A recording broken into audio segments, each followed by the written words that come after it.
Then we had a period where we had a banning on our heads, so we didn't go out.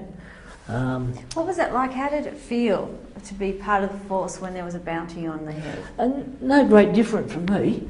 And that's what I was saying to you before the interview. Because when I've been in field force in the army, like we'd go away, I did a lot of tactical work where you carried your weapon every day and you had to pretend like you were on real exercise. I belonged to an organisation with logistics and support force, and even though it was made up of medics, prevent meds and police and things like that, yeah, they used to say, okay, you're here for 2 weeks, pretend you're here for 6. Or you'll be there for 6, pretend you're there for 6 months. So you had to have that attitude. When I went over there, it wasn't much different. I was used to being on a tactical exercise. And a lot of other people who got the trip overseas hadn't done a lot of work in field force. So to them it was just completely strange.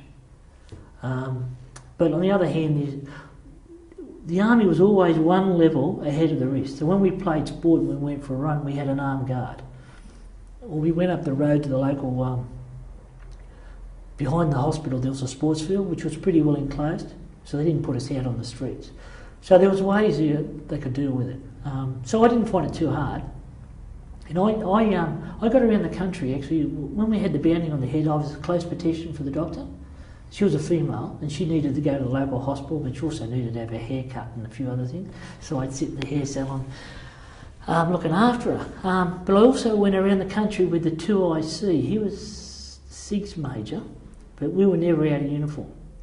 Now when we went up to Battambang to do some work, and then we decided to have a look at Angkor Wat, the guards they gave us were in civilian uniforms with weapons, in their bags. We were in DP1s with stires and 150 rounds.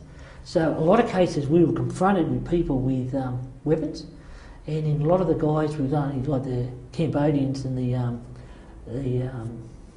Khmer Rouge, who had an arm shot off or something, they'd carry their weapons around on fire because they only had one arm. But we were in uniform with weapons. So we had a few bits of confrontation, but it wasn't like other people who were bailed up by people when they had no weapons.